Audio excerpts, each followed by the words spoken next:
에스겔 37장 20절 말씀 보겠습니다. 20절부터 너는 그 글쓴 막대기들을 무리의 눈앞에서 손에 잡고 그들에게 이르기를 주 여호와께서 이같이 말씀하시기를 내가 이스라엘 자손을 잡혀가던 여러 나라에서 인도하며 그 사방에서 모아서 그 고국 땅으로 돌아가게 하고 그 땅 이스라엘 모든 산에서 그들이 한 나라를 이루어서 한 임금이 모두 다스리게 하리니 그들이 다시는 두 민족이 되지 아니하며 두 나라로 나누지 아니할지라. 그들이 그 우상들과 가증한 물건과 그 모든 죄악으로 더 이상 자신들을 더럽히지 아니하리라. 내가 그들을 그 범죄한 모든 처소에서 구원하여 정결하게 한즉 그들은 내 백성이 되고 나는 그들의 하나님이 되리라. 아멘. 하나님의 모든 말씀은 약속이죠. 약속이라고 하는 것은 하나님이 하나님 자신에게 던지는 말씀입니다. 그러니까 성경의 모든 말은 사실 우리에게 어떤 순종을 기대하지 않아요. 왜냐하면 우리는 순종할 수 없는 자들임을 아시기 때문에 단지 우리는 하나님께서 말씀하시고 하나님께서 그 말씀을 어떻게 친히 이루시는지를 그 말씀하시고 말씀을 이루시는 그 하나님에 대한 증인으로 우리를 창조하신 겁니다. 하나님 하신 모든 말씀을 듣고 준행하는 성취자로 우리를 창조하신 것이 아니고 하나님의 모든 말씀을 그대로 이루시는 하나님의 활동하심의 어떤 증인으로 우리를 창조했다고 하는 거죠. 그러니까 우리는 이 말씀처럼 오늘 나는 그들의 하나님 되리라 말씀하시면 우리는 거기서 이제 주께서 이루시는 말씀의 모든 과정을 지켜보고 그 주께서 이루시는 그 모든 말씀 성취의 과정에 동원됨을 통해서 이렇게 주께서 말씀을 이루시는구나를 우리는 이제 보고 증거하게 되는 거죠. 그래서 오늘 말씀의 하나 핵심은 뭐냐 하면은 이스라엘 백성들이 고국 땅으로 돌아가게 하고 그다음에 22절 말씀 22절에 그 땅 이스라엘 모든 산에서 그들이 한 나라를 이루어서 한 임금이 모두 다스리게 하리니 다시는 그들이 두 민족이 되지 않는다. 두 나라로 나누지 않는다. 이 말씀이에요. 그러니까 우리가 봤다시피 하나님께서는 하나였던 민족을 두 개로 분리시키시고 나서 다시 어때요? 그 두 개의 민족을 하나로 다시 연합하게 하시는 거잖아요. 그러니까 하나였던 민족을 둘로 쪼개시는 분도 주님이고, 그러니까 애초에 하나의 민족 이스라엘 만드신 분 하나님인데 그 하나님께서 그 하나의 민족을 또 어때요? 둘로 쪼개시고 다시 또 어떻게 붙이시는 거죠. 거기에서 하나님께서는 뭘 의도하신 겁니까? 하나였다가 둘로 쪼개고 다시 붙이는 과정에서 뭐가 드러나는 거예요? 그 나뉘었던 둘을 하나로 연합시키는 연합의 그 매개체, 연합의 그 중보자, 연합의 중보자를 나타내고 증거하시는 것이 하나님의 목적이라고 하는 겁니다. 원래 하나였던 것이 하나로 쭉 가게 되면, 하나였던 것이 하나로 계속 가게 되면 거기에는 무엇이 드러날 필요가 없어요? 중보자가 나올 필요가 없죠. 근데 하나였다가 둘로 쪼개지는 과정을 통해서 둘로 분리되었네? 왜 분리되었지? 뭐 때문이었어요? 우상숭배 때문에. 솔로몬의 우상숭배로 말미암아서 분리되었는데 그 분리될 것을 하나님께서 몰랐나? 아신 거죠. 그죠? 뭐 하시려고? 분리가 되고 우상숭배와 그 죄 가운데 빠져서 그들이 분리가 되어야 다시 그 모든 죄를 해결하고 죄 문제를 없애고 그들을 하나로 연합시키시는 어떤 중보자의 등장 자체를 하나님께서는 우리 가운데 나타내 볼 수가 있는 거죠. 그러니까 지금 우리가 무슨 죄를 지었네 안 지었네가 문제가 아니에요. 문제는 뭡니까? 모든 성경은 뭐를 증거한다고요? 예수를 증거하기 때문에 누가 무슨 죄를 졌냐 그게 문제가 아니고 그 죄 문제를 해결하시는 중보자이신 예수를 나타내고 증거하기 위해서 하나님은 인간 세계 가운데 죄를 도입해 드리신 겁니다. 그러니까 엄밀하면 죄는 하나님 도입해 드리신 거예요. 바꿔 말하면 어떤 인간도 죄가 무엇인지를 정확히 알 수 없습니다. 지금 우리가 알고 있는 모든 죄는 선악과를 먹고 나서 그 선악적 개념으로 판단되는 죄인 거지 진짜 죄는 무엇인지를 정체를 몰라요. 우리가 어떻게 알 수 있어요? 진짜 죄라고 하는 것은 우리의 죄를 용서하신 주님에 의해서 야 내가 너의 이러이러한 것들을 용서했어라고 하는 용서하신 주님에 의해서만 죄가 무엇인지가 드러납니다. 우리가 아는 모든 죄는 사실은 죄가 아니고 우리 양심이 우리 사람적인 가치가 우리를 찔러내는 거예요. 그러니까 우리 양심과 사람 가치에 의해서 규정된 그 죄를 내가 안 지었다고 해서 의인이 아닌 거죠. 어제 쇼츠에 제가 어떤 쇼츠에 올렸나요? 시간에 예수님은 죄인을 부르러 왔다 할 때 예수님께서 죄인을 부르러 이렇게 제가 했던 걸 올렸는데 어떤 분이 댓글을 달기를 초림 때는 죄인 부르러 왔지만 주님이 재림할 때는 의인만 보낸다 이렇게 또 댓글을 달아놨어요. 그래서 제가 그분의 그 모든 말이 어떤 말인가 하면 본인이 알고 있는 죄의 개념에 근거해서 자기 자신의 의롭다함을 스스로 규정을 짓는 분들의 어떤 고백이 그런 고백들입니다. 내가 아는 죄의식으로부터 내가 막 노력해서 내가 그 죄를 끊고 스스로 어떤 의의 개념의 자리에 도달한 거죠. 근데 그것은 어때요? 근데 공자가 예라는 규제를 만들어 놓고 나서 나이 70의 종심이라고 하잖아요. 내가 세워놓은 그 모든 예의 기준에 맞게 살아갈 때 종심, 내 마음의 원대로 따라가니까 어느새 벌써 되어 있더라, 그 기준이. 그런 것처럼 똑같아요. 그런 걸 누가 말했어요? 바울이 말하잖아요. 한번 잠깐 볼까요? 빌립보서 말씀에 3장, 빌립보 3장 말씀 보면 사도 바울이 자기가 가지고 있었던 의의 기준에 딱 맞게 살았다는 사실을 본인이 확신 있게 말하거든요. 3장 5절부터 봅시다. 3장 5절 6절. 빌립보 3장 5절. 나는 8일 만에 할례를 받고, 이건 할례 받으라. 이건 율법적인 기준이야. 이건 받았어요. 이스라엘 족속이고 베냐민 지파고 히브리인 중에 히브리인이고 그다음에 율법으로는 바리새인이요 열심으로는 교회를 박해하고 같이 봅시다. 율법의 의로는 흠이 없는 자라. 그러니까 본인이 알고 있는 율법의 기준에는 바울이 항상 그 모든 기준을 다 충족을 하고 살아왔다는 거예요. 우리가 아는 모든 선과 악의 기준, 우리가 아는 모든 죄의 기준은 다 우리가 만들어 놓은 기준이고 율법이 말하는 기준이고 세상에서 말하는 기준이기 때문에 거기에 대해서 흠이 없다고 해서 우리 주님 보시기에 흠이 없는 자인가? 아니라는 거죠. 그럼 죄는 뭡니까? 죄라고 하는 것은 어떤 거예요? 우리가 먼저 생각할 것은 죄라고 하는 것은 하나님에 의해서만 그게 죄야라고 하는 규정이 주어진다고 하는 거예요. 중요한 것은 또 무엇이냐? 과거에 하나님께서 그건 죄야라고 말했다고 해서 과거의 그 어떤 사건을 가지고 오늘 나에게 대입하고 나서 나 과거에 그때처럼 나 죄 안 지었어라고 말하는 그것도 아닌 거예요. 왜? 하나님은 항상 새롭게 등장해서 항상 새로운 기준을 제시함으로써 우리에게 그것은 죄라는 사실을 드러내시는 분이라고 하는 겁니다. 그건 참 중요한 거예요. 왜 중요하냐면 지금까지 많은 분들이 성경에 나와 있는 어떤 특정한 사건을 보고 나는 이렇게 안 하고 있잖아. 그래서 나는 죄 안 지었어라고 말하는데 아닙니다. 늘 주님에 의해서 새롭게 그것이 바로 죄야라고 하는 새로운 죄의 규정과 새로운 주님의 정죄 그리고 그 죄를 내가 용서했다라고 하는 새로운 용서가 주어지지 않으면 그 사람은 용서받은 어떤 그 죄인, 용서받은 의인이 아닌 거죠. 얼른 잠깐 볼게요. 출애굽기 말씀, 출애굽기 32장.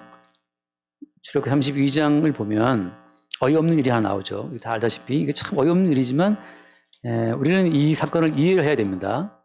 32장 1절. 백성이 모세가 산에서 내려온 더딤을 보고 모여 백성이 아론에게 이르러 말하되 일어나 우리를 위하여 우리를 인도할 신을 만들라. 이 모세 곧 우리를 애굽에 인도해낸 사람은 이제 알지 못한다.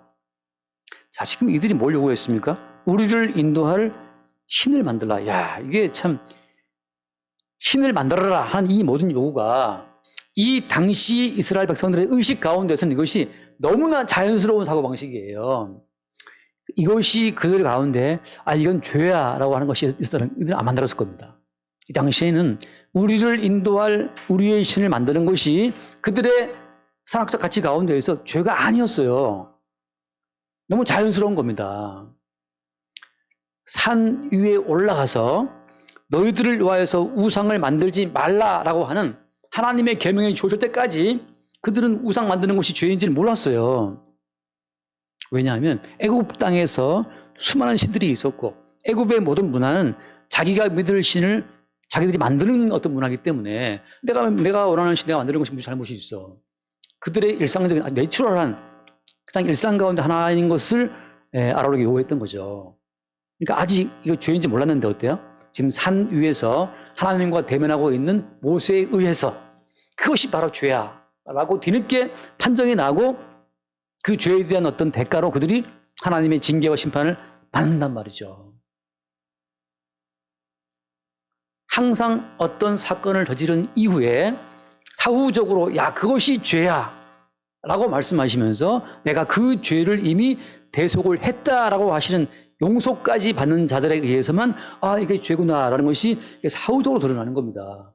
우리가 미리 알고 있는 죄는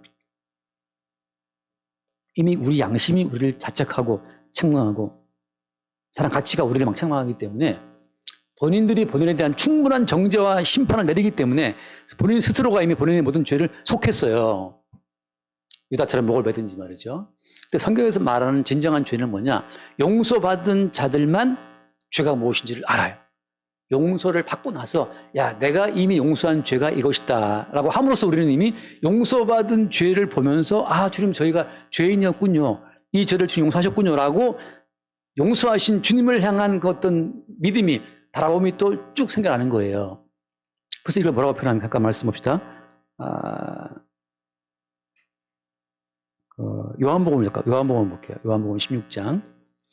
요한복음 16장, 우리도 많이 아는 말씀이기 때문에 8절을 보겠습니다. 16장 8절. 그가 와서, 그는 이제 보혜사 성령과 말씀하신 건데, 보혜사 성령께서 오시게 되면 죄에 대하여, 의에 대하여, 심판에 대하여 세상을 책망하시리라. 보혜사가 오지 않으면 죄가 무엇인지 몰라요, 사람들은. 본인이 아는 어떤 그 선악관념에 근거한 죄의식 갖고 본인이 자책하고 회개하고 다 하는 거지.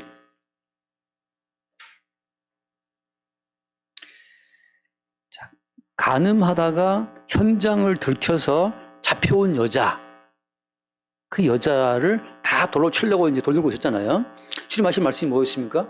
너희 중에 점점 돌로 쳐라 했단 말이죠. 다 돌아갔어요. 주님 말씀하시기를 정죄한 자가 있느냐? 주 없나이다. 나도 너를 정죄하지 않는다라고 하시잖아요. 예수님께서도 나는 그걸 죄라고 정죄 안 할게 라고 하신단 말이죠.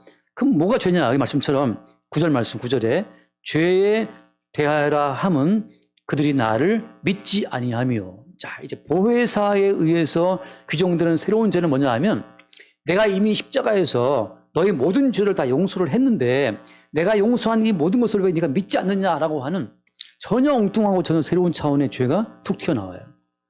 이미 예수께서 피값으로 모든 죄의 문제를 다 탕감하고 속죄했고 끝냈다는 그 사실을 내가 믿지 못했던가. 또다시 또 나는 또 나의 양심으로 나의 어떤 그 선악 지식으로 윤리적인 어떤 그런 지식으로 도덕 기준으로 또 나를 책망하고 있는가.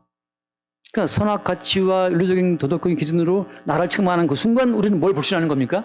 예수의 용서하심을, 나도 너를 정죄 안 한다라고 말씀하신 예수의 용서하심을 우리가 부정하는 거죠. 그것이 어때요? 보혜사가 우리 가운데 와서 밝혀주는 새로운 죄의 어떤 규정이라고 하는 거예요. 그 뒤에 말씀 봅시다. 의에 대하여 하면 내가 아버지께로 가니 너희가 다시 나를 보지 못하미요 라고 하잖아요.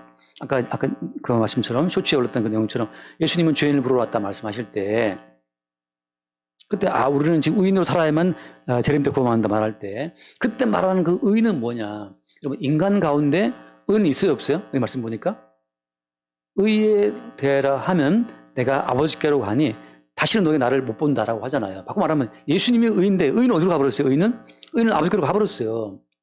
우리 가운데 의인이 있다 없다? 없어요. 내가 무엇을 해도 우리는 의인이 아닙니다. 그럼 다 지옥 가는 겁니까? 맞아요. 우리는 다 지옥 가야 마땅한 자예요. 그런데 어때요? 보혜사께서 예수가 이루어 놓으신 그 성취의 효를 가지고 우리 가운데 접속을 할 때마다 바람같이 성령이 우리 가운데 휙휙 불어올 때마다 이래서 의의 주인공이신 예수님이 우리 가운데 들어오심으로 말미암아서 우리가 의인으로 하나님 앞에 인정을 받는 것이구나를 알게 되는 거죠. 그래서 성경에서 말하는 의라고 하는 것은 오직 어디에 있습니까? 어디에만 정죄가 없는 거예요? 그리스도 예수 안에. 찾지 않게요. 로마서 8장 1절 말씀이잖아요. 거기 뭐라고 되어 있습니까? 누구든지 그리스도 안에 있는 자에게는 무엇이 없다? 정죄함이 없다. 그러니까 단독적인 내가 이 말씀 지키고 내가 기도하고 내가 바르게 살아서 난 지금 의로운 자, 이거 의로운 게 아니에요. 의는 너한테 없어. 그리스도 안에 들어올 때 어때요? 의에 대하여 하면 내가 예수님께서 아버지께로 갔다 말이죠. 그러니까 아버지와 함께 있는 그 의로우신 보좌, 그 의로우신 보좌가 이 사람 가운데 함께 중첩되어 있을 때 어때요? 그도 의롭게 인정되는 거란 말이죠. 그리스도를 벗어나서 독립적인 내 자리에서 내가 말씀을 좀 지켰습니다. 주님 아시잖아요. 제가 주의 이름으로 이거 했고 저거 했고 내가 어릴 때부터 모든 계명을 내가 다 지켰습니다. 하고 자기의 그 독립적인 의를 주장할 때 주님은 하신 말씀이 뭐였습니까? 하나 부족한 것이 있다. 너희 소유를 다 팔아가지고 가난한 자기 다 주고 따라와라 할 때 어때요? 돌아가잖아요. 여전히 어때요? 자기가 만든 자기의 의에 빠져 있다가 주님이 제시하신 새로운 의의 기준 앞에서 뻥 떨어지면서 돌아가 버린단 말이죠. 개인적으로 우리가 말씀을 듣고 지키고 기도하고 순종해서 의로운 자리는 없어요. 오직 어디 안에? 그리스도 예수 안에 있는 자에게만 정죄가 없는 거죠. 따라서 우리가 개인적으로 소유하고 있는 의는 있다 없다? 없어요. 우리가 개인적으로 소유할 수 있는 의는 없어요. 무엇을 해도. 그럼 무엇이냐? 항상 이 말씀처럼 보혜사가 와서 끝없이 우리를 책망하시는데 어떻게 책망하십니까? 죄에 대해서. 너 왜 또 나를 믿지 않느냐? 여러분 생각해 보세요. 우리가 술집에서 약간 술을 마셨다고 쳐봐요. 그럼 내가 술집에서 또 막 술 마시고 고기 구워 먹고 막 놀았어. 내가 죄 지었어. 그럼 생각해 보면 그것이 왜 오만한 거냐 하면은 술집에 안 가고 집에 앉아서 혹은 카페에 차를 마셨어. 그럼 카페에서 커피 마시면 죄인이 아닙니까? 우리는 행함이 아니고 존재로서 주님 앞에서 판정되는 거기 때문에 카페에 있든 술집에 있든 뭐 캬바라에 있든 우리는 주님 보시기에 그냥 죽어마땅한 죄인으로 존재하고 있는 거예요. 뭘 해서가 아니고 뭘 안 해서가 아니라 그냥 존재로서 죄인이라고 하는 거죠. 그러니까 보혜사를 항상 말하기를 너 왜 나를 믿지 않느냐? 너는 들어가나 나오나 자체가 넌 죄인이야. 예배를 가나 안 가나. 지난주에 저희 어머니께서 깜빡 잠들어서 교회를 못 나왔잖아요. 그래서 통화하는데 마음이 좀 찝찝하다. 내가 깜빡 잠들어서 교회를 못 갔어. 그래서 자유하세요 어머니. 주님이 잠재우셨네. 그럼 편히 주무시면 일어나서 나 잘 재우셨구나 주님 하고 감사하면 되지. 꼭 교회를 나오면 주님 보시기에 공로를 뭐 이렇게 의를 챙겨드린 거고 교회를 안 나오면 죄 지은 것도 아니고 말이죠. 잠을 재우신 것도 주님이고 교회를 나오게 하시면 주님이란 말이죠. 그러니까 우리는 존재로서 죄에 대하여라 하면 나를 믿지 아니하며 너를 잠재워서 예배당 못 나가게 하신 그 주를 왜 믿지 못하냐 말이죠. 네 스스로 네 의지로 네 행동과 삶을 통제할 수 있는 것처럼 네가 네 인생의 주인인 것처럼 왜 착각하냐 말이죠. 뭘 안 믿는 거예요? 예수 주님을 믿지 않는 거죠. 주님께서 먹게 하시면 먹고 자게 하시면 자고 가게 하시면 가는 건데 자기로서 자기를 보니까 내가 죽게 들어야 되네 못 들었네. 그 드리면 주님께서 인정해 주시고 안 드리면 주님 혼내게 있어요. 아니에요. 이미 우리는 그리스도 예수와 함께 죽은 자로 판정되기 때문에 우리의 사적인 모든 그 의 자체는 아무 의미가 없어요. 그래서 죄에 대해서 책망하실 때 왜 나를 믿지 않느냐. 너를 이미 핏값을 지불하고 내가 샀기 때문에 네가 오리를 가든 심리를 가든 뭘 먹든 안 먹든 간에 그건 다 주권자이신 주님이 행하실 일이라는 사실을 왜 믿지 않는가라고 하는 거죠. 그리고 또 쪼로로 뭐 좀 했다고 치면 또 나 했다라고 또 까불고 있으니까 의에 대라 하면 네가 왜 독자적인 의를 주장해. 너한테는 의는 없어. 의는 오직 아버지께만 있고 왜? 모든 말씀을 성취하신 예수가 아버지와 함께 있기 때문에 모든 걸 이루신 그 예수 그리스도께서 성령으로 그들 가운데 당신의 의를 나눠줄 때만 의로운 거예요. 우리가 뭘 해서 의로운 건 아무것도 없어요. 목사가 설교하면 의롭습니까? 의에 대하라 하면 내가 아버지께로 가니 너희가 다시 나를 보지 못하며 이제는 누구도 그 의를 붙잡아 소유할 자가 아무도 없어요.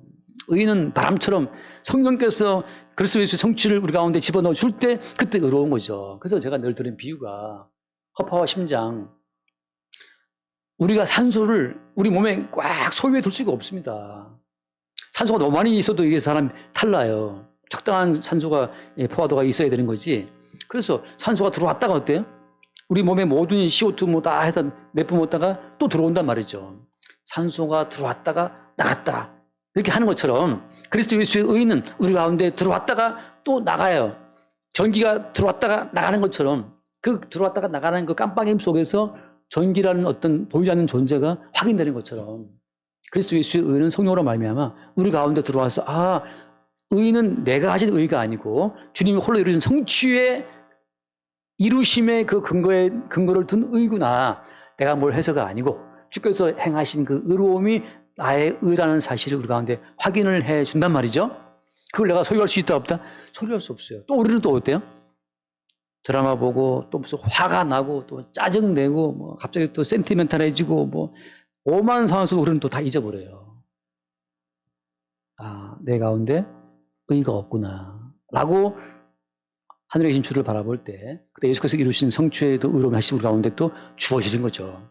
우리가 한번 숨을 참든지 물속에 깊이 들어가 있으면 예수님 요즘 잠수 몇 메타나 잠수하세요? 20m 한번 쭉 갔다가 올 수 있나요? 잠수해서? 가기만. 와, 난 근데 그 잠수를 내내 할 때 10m도 못 가겠더라고요. 근데 벌써 올라와서 숨을 쉬어야 돼. 숨 쉬어갖고. 근데 우리가 숨을 안 쉬고 들어가 있으면 어때요? 간절하게 그 산소를 우리 몸이 원한단 말이죠. 우리의 몸은 어떤 순간에 간절하게 내가 뭘 해서 얻는 그 짜잘한 그 인간적인 의도 아닌 것들, 가짜 의에 심취해 있다가도 어느 순간 간절하게 예수 그리스도께서 이루어 놓으신 성취의 의를 바라게 돼요. 아, 저는 정말 의는 주께서 이루어 놓으신 그 의밖에 없군요. 우리의 의는 금방 때 같아. 지금까지는 살았는데 불과 5분 뒤에 와라락 화를 내서 엎어버린단 말이죠. 우리의 인간적인 의는 하나님께서 인정을 하질 않아요. 그래서 존재가 이미 죄인인데 심판에 대하여라 함은 이 세상 임금이 심판을 받았습니다. 심판, 우리가 행하는 그 모든 심판, 너 왜 그러니? 대통령 나빴어요. 이재명 나빴어요. 떠들어봐야 소용없는 것이 그거는 니들끼리 하는 심판이지. 나는 여당이든 야당이든 간에 이미 어때요? 세상 전체를 어떻게 했다? 전체를 이미 주님이 심판을 하셨다고 말씀하고 있는데 자꾸 우리는 막 심판받지 않은 분야가 있는 것처럼 이쪽이 더 의롭지. 그건 주님 보시기에 아무 의미가 없어요. 그것 때문에 서로 싸운단 말이지. 똥 묻는 게 겨묻는 게 싸우고 있는데 힘들었다고 주님께서 네가 참 바른 기준이 있구나.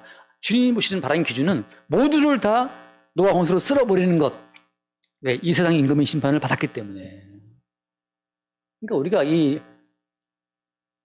늘 드릴 말씀이지만 목사님들이 진영의 논리에 서가지고 한쪽 편을 막 들고 어떻게든지 성경을 끌어와서 그쪽을 막 비난하는 걸 쓸 때 모든 성경은 예수를 증거하는데 너는 왜 너의 진영의 의로움을 증거하겠다고 성경을 끌고 들어오냐 말이죠. 이거는 말씀을 훔쳐 도둑질하는 거예요. 예레미야의 말씀처럼. 그들이 내 말씀을 도둑질했다. 도둑질. 왜? 자기 목적과 자기 의로움을 위해서. 마치 이 땅에 심판받지 않은 게 있는 것처럼. 근데 어때요? 세상은 이미 전부 다 심판 가운데 있습니다. 그래서 죄라고 하는 것, 우상숭배라고 하는 것 마찬가지예요. 우상숭배가 무엇인지를 그들이 몰랐다가 모세에 의해서 어때요? 산 위에 윗동네에 있던 모세에 의해서 그게 바로 우상이야. 너희를 위해서 만든 모든 게 우상이다. 라는 새로운 개념이 떨어지면서 레이인들을 세워서 서로 칼로 쳐라 하고 이제 그날에 막 죽인단 말이죠. 심판이 벌어지는 거죠. 그렇게 지금 죄라고 하는 개념 자체가 우리 가운데 늘 새롭게 등장될 때마다 우리는 어때요? 우리는 주님으로부터 분리되었다가 다시 들러붙는 이 모든 과정 가운데서 무엇으로 들러붙는 겁니까? 둘로 쪼개졌다가 하나가 될 때는 무엇으로 하나가 되는 거예요? 말씀처럼 오늘 다시 한번 볼게요. 돌아와서 22절 말씀, 22절에 그 땅 이스라엘 모든 사람들 그들이 한 나라를 이루어서 그다음 뭐라고 되어 있습니까? 한 임금이 모두 다스린다. 이 임금이 누구예요? 이 한 임금으로 나와 있는 이 분이 예수님이죠.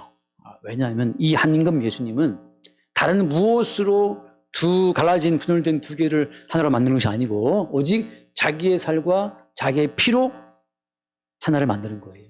이게 다른 점입니다. 예수님의 살과 예수의 피가 끈적끈적한 어떤 생명의 원행이 되어서 둘로 갈라진 우리를 붙인단 말이죠. 바꿔 말하면 어때요? 분리되었던 하나님 아버지와 자기 백성 자체를 연결시키는 그 중보자로서 예수님이 자기의 살과 피를 동원해서 이 중보자 역할을 감당을 하신다고 하는 거죠. 그래서 잠깐 말씀 볼게요. 요한복음 1장 말씀 봅시다. 요한복음 1장. 이 참된 이스라엘 사람은 바로 이 임금 대신 예수 그리스도를 알아본다고 하는 거죠. 1장 47절 말씀. 1장 47절. 예수께서 나다나엘이 자기에게 오는 것을 보시고 그를 가르쳐 이르시되 보라 이는 참으로 이스라엘 사람이라 그 속에 간사한 것이 없도다. 참으로 이스라엘 사람이라는 건 무슨 말인가 하면은 간사하면 어떤 것은 간사하다는 것은 뭘 말해요? 간사하다고 하는 것은 무엇을 해도 반대급부로 하나님께 뭔가를 얻을 것을 바라보고 하는 게 간사한 겁니다. 뭔가를 기대하는 게, 바라는 것이 있어요. 근데 진짜 참 이스라엘은 뭐냐? 참으로 이스라엘 사람은 뭐냐 하면 하나님께 바라고 기대할 것이 아무것도 없어. 왜냐하면 다윗이 이스라엘 대표인데, 말하자면 다윗은 그 바세바 사건으로 말미암아서 뭘 아냐 하면 자기가 모태에서 태어날 때부터 뭐라고 알았어요? 죄인들 맞단 말이죠. 죄인에게는 오직 뭐밖에 없어요? 죄인에게는 오직 하나님의 심판밖에 없죠. 심판 외에는 아무것도 바랄 것이 없어요. 다시 말하면 참된 이스라엘이 뭐냐 하면 하나님, 저는 주님 앞에 심판과 저주받을 것 외에는 아무것도 바랄 수 없습니다. 그 사실을 인정하는 자들이 참 이스라엘이에요. 그들한테 어때요? 간사한 것이 없어요. 지금 다윗이 바세바 사건을 알려면서 우리아를 죽이고 완전히 좀 쓰레기 됐는데 그 다윗이 뭘 주님 앞에 은근히 뭘 바랄 수 있냐 말이죠. 나단이 했던 말처럼 You deserve to die. 당신이 바라고 죽어 마땅한 자다. 어린 암양 새끼를 아끼는 그걸 뺏었단 말이죠. 다윗이 분노하잖아요. 그는 죽어야 할 자라. 나단이 말하죠. 당신이 바로 그 사람이야. 그는 죽어야 할 자라. 그러니까 나단이 바라쳐서 당신이 바로 그 인간이다.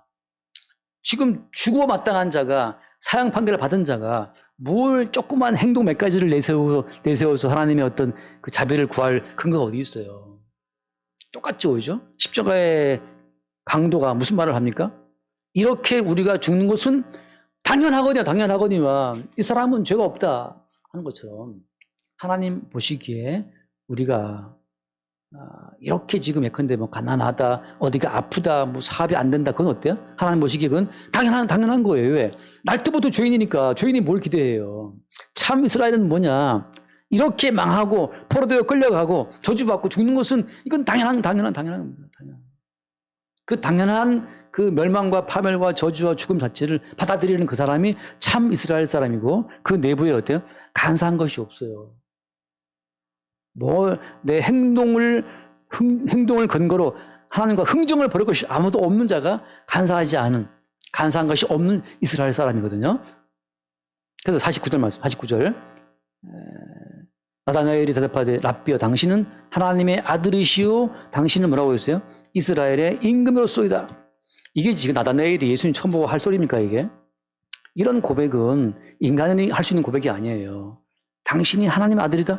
이런 엄청난 말을, 당신이 이스라엘 임금이다. 이런 어마어마한 말을 나사렛 출신 목수한테 갖다 붙일 이게 지금 이 어떤 단어들입니까 이게?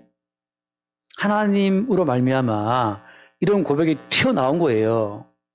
그 순간 주님도 야, 너 참 이스라엘 사람이 간사한 것이 없다? 알아보시고 나다나엘도 예수를 보자마자 하나님의 아들이고 이스라엘 임금이다라는 고백이 그냥 튀어나오는 거죠.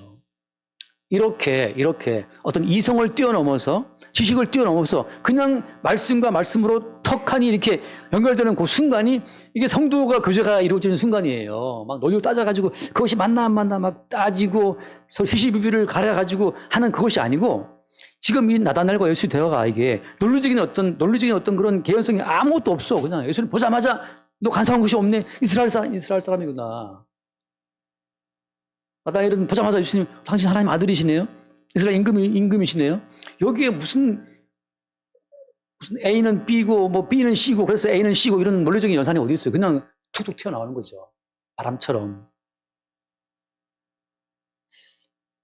참 신기하죠.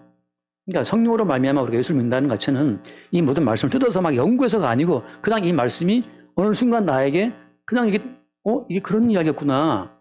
이게 그거였구나. 그냥 이게 다가오는 거죠.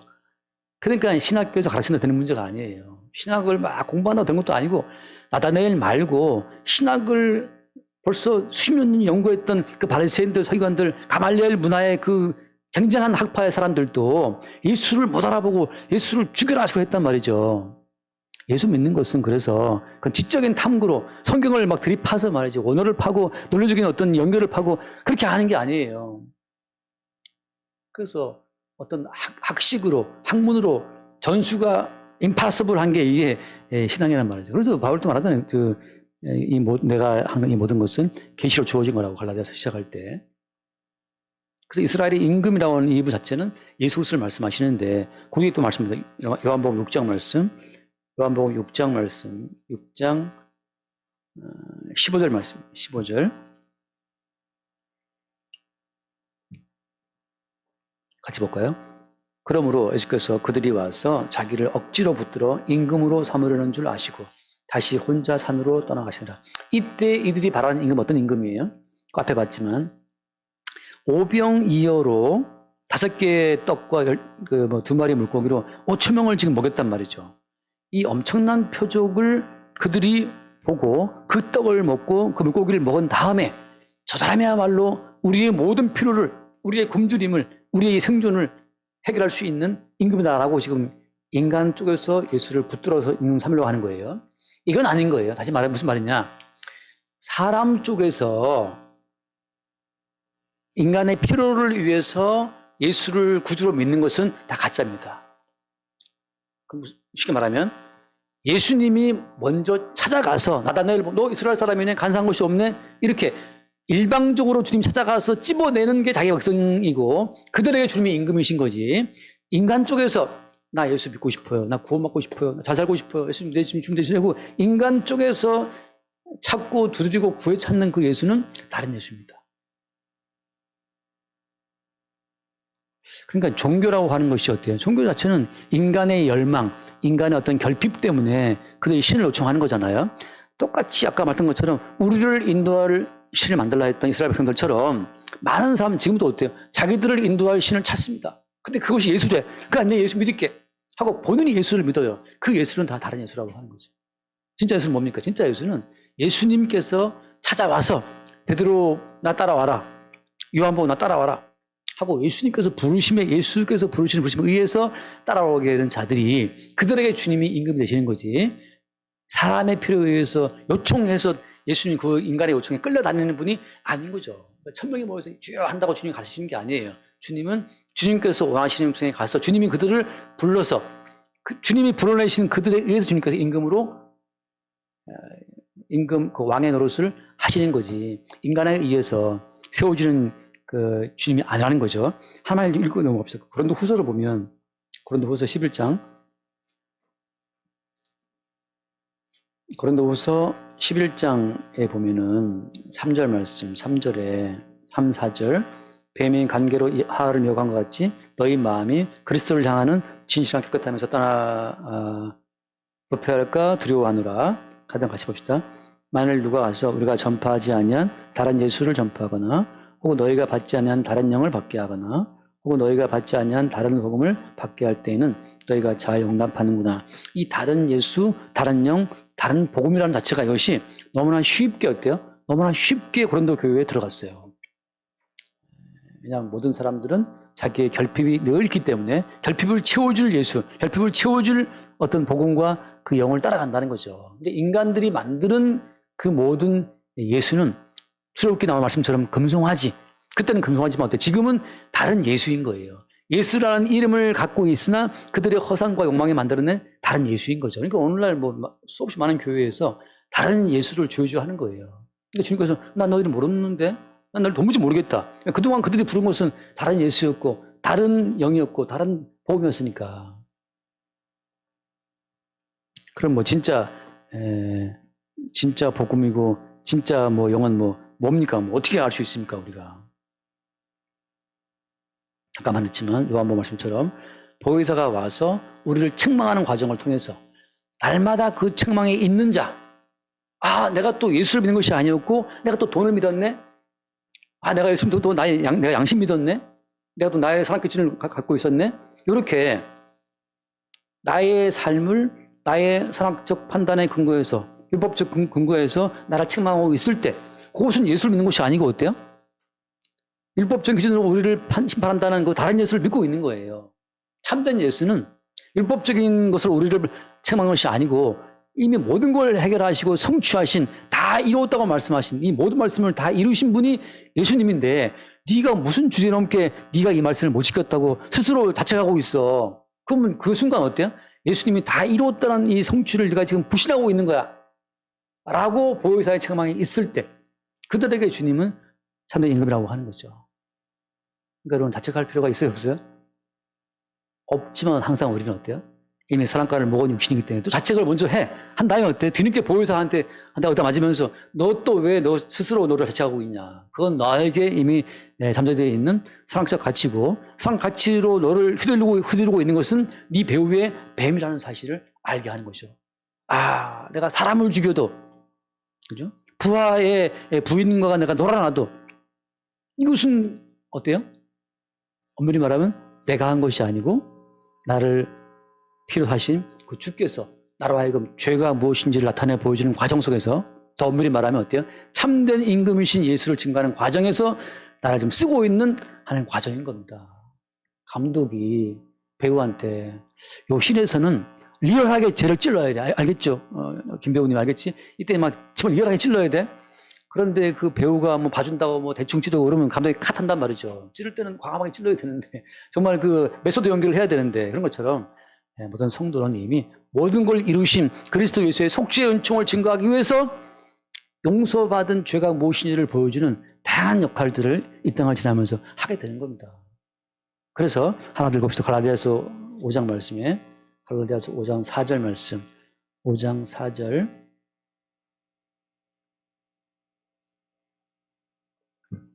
자, 같이 볼까요? 율법 안에서 의롭다 함을 얻으려 하는 너희는 그리스도에게서 끊어지고 은혜에서 떨어진 자로다. 율법이라고 나와 있지만 어때요? 이것이 사실은 이게 상학적 가치이기도 하고 윤리이기도 하고 양심이기도 해요. 이방인 양심이기 때문에 내 양심 안에서 내가 바르게 살아야지. 양심껏 내가 의롭게 살아야지. 이 자체가 자기 양심이 자기를 책망하지 않는 그 의롭다함을 얻으려는 자들은 어때요? 그리스도께서 이루어 놓으신 의의 가치를 스스로 본인이 끊고 있는 거예요.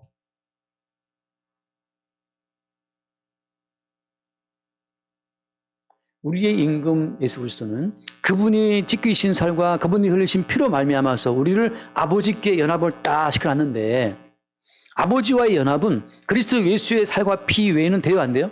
안 되죠. 왜 안 됩니까? 예수님이 아버지 아들이잖아요. 아버지와 아들이 같은 살과 같은 피, 같은 DNA로 연결되어 있잖아요. 원숭이가 새끼를 낳으면 원숭이란 말이죠. 고릴라가 새끼를 낳으면 고릴라고 호랑이가 새끼를 낳으면 호랑이란 말이죠. 하나님의 아들은 하나님과 똑같은 속성을 지니고 있는 똑같은 DNA를 가지고 있는 99.99% 인간의 세대는 그렇죠. 하나님께서는 100% 하나 되신 분인데 그 하나님과 우리가 연합되기 위해서는 뭐가 필요하냐면 그 아들 예수 그리스도의 DNA, 그 아들 예수 그리스도의 살과 피가 필요한 거예요. 하나님과 연합되는 데 있어서 우리가 뭐 바르게 살았습니다. 말씀 지켰습니다. 꼴값인 이유가 하나님이 요구하시는 것이 100개라면 우리가 하나밖에 하나인들 99개 다 탈락인데 그러니까 여러분 우리가 이 성경 말씀 볼 때마다 이 모든 말씀은 우리 보고 지키라고 주신 말씀이 아니고 우리가 못 지키기 때문에 네가 실패한 이 모든 말씀을 누가 지켰다? 그 아들 예수가 다 이뤘다는 것을 증거하기 위해서 준 거기 때문에 우리가 어디를 봐도 아, 이 말씀은 내가 실패했는데 아들 예수가 이뤘구나. 아 할렐루야. 아, 이 말씀은 내가 못 이뤘는데 아들 예수가 이뤘구나. 할렐루야. 모든 말씀이 다라 소인골처럼 왜? 나는 실패했는데 아들이 이뤘기 때문에. 근데 할 때 나 못 살았는데 못 지켜야 되죠? 이것도 내가 실패했네? 나 왜 이렇게 말씀 못 지키지? 이러고 있으면 이 모든 말씀은 율법이 되고 율법 안에서 어렵다함을 추구하는 사람들은 어떻게 돼요? 그리스도에서 끊어진다. 은혜에서 떨어진다라는 말씀. 바꿔 말하면 그래서 둘로 나누어진 그 민족이 다시 결합될 때에는 반드시 예수의 살과 예수의 피. 그러니까 우리의 임금으로 오신 예수 그리스도는 자기의 살과 자기의 피로 우리를 하나님 아버지와 연결을 시키러 왔다는 거죠. 우리 보고 다시 연합되어라 그렇게 말씀하지 않아요. 왜? 우리는 이미 종자가 다른 종자가 되어버렸어요. 우리는 이미 좀만 틈만 있으면 다른 복음, 다른 영, 다른 예수를 따라가는 자들이기 때문에 끝없이 보혜사가 책망하고 또 책망해서 다시 우리를 끌어서 주님과의 연결시키지 않으면 우리는 예수의 살과 피의 가치를 또 던져버린단 말이죠. 본인이 몇 개 좀 지켰다고 또 우쭐대요. 나 이번 주에 잘 살았어. 성경 몇 개 봤어. 이렇게 또 우쭐함에 빠져 있어요. 그래서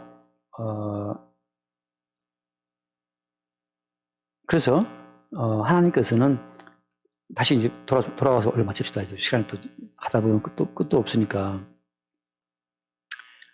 다시 23절 말씀, 23절. 그들이 그 우상들과 가증한 물건과 그 모든 죄악으로 더 이상 자신들을 더럽히지 아니하리라. 내가 그들을 그 범죄한 모든 처소에서 구원하여 정결하게 한즉 그들은 내 백성이 되고 나는 그들의 하나님이 되리라. 여기서 한 임금을 세워서 그죠? 그 한 임금의 다스림 가운데에서 어때요? 그들이 범죄한 처소에서 구원되고 정결하게 되고 주의 백성이 된단 말이죠. 이 모든 것을 가능케 하시는 그 한 임금이 누구라는 거예요? 결국은 그리스도 예수라고 하는 거죠. 예수 그리스도의 찢기신 살과 피로 인해서 더 이상 우리가 하나님과 떨어지지 않는, 하나님과 한 DNA, 한 성분, 하나로 결합되는 그 모든 일들이 이 한 임금에 의해서 일어난 사실을 보여주고 있는 겁니다. 그래서 한 임금으로 오신 예수의 살과 피 자체를 공급하기 위해서 우리를 굳이 한 민족 이스라엘을 굳이 두 개로 떨구었다가 다시 붙일 때 어때요? 뭐라고 붙일 때는 예수의 살과 예수의 피로 붙임을 말미암아서 이 붙여진 이스라엘이 하나님과 하나로 연합되어 영원한 하나님 백성으로 천국까지 영원히 간다고 하는 거예요. 그렇게 우리의 어떤 율법이 아니고 예수의 살과 피로 연합되는 그 임금으로 오셨는데 오히려 우리를 위해서 살 주고 피 주는 그 어떤 사랑의 임금, 사랑의 왕, 그 예수 그리스도의 은총을 늘 새롭게 바라보고 믿기를 바랍니다. 기도하겠습니다. 존귀하신 주님 감사합니다. 주께서 한 민족을 찢으실 때에는 그리스도 예수의 살과 피를 공급하여 예수 안에서 하나로 연합시키기 위한 언약적 계획 가운데 이루어진 일임을 늘 새롭게 보게 하여 주옵소서. 우리가 육체의 죄로 말미암아서 떨어지는 그 순간도 사실은 새롭게 그리스도 예수의 살과 피를 우리 가운데 공급하기 위한 주님의 월약이며 과자인 것을 새롭게 보게 하여 주옵시고 날마다 독자적으로 서고자 하는 우리의 그 모든 죄악성 가운데 다시금 예수의 살과 피로 말미암아 아버지와 우리를 하나로 세우시는 보혜사의 그 모든 신실한 역사를 볼 수 있도록 우리를 축복하여 주옵소서. 우리 주 예수를 기도드립니다. 아멘.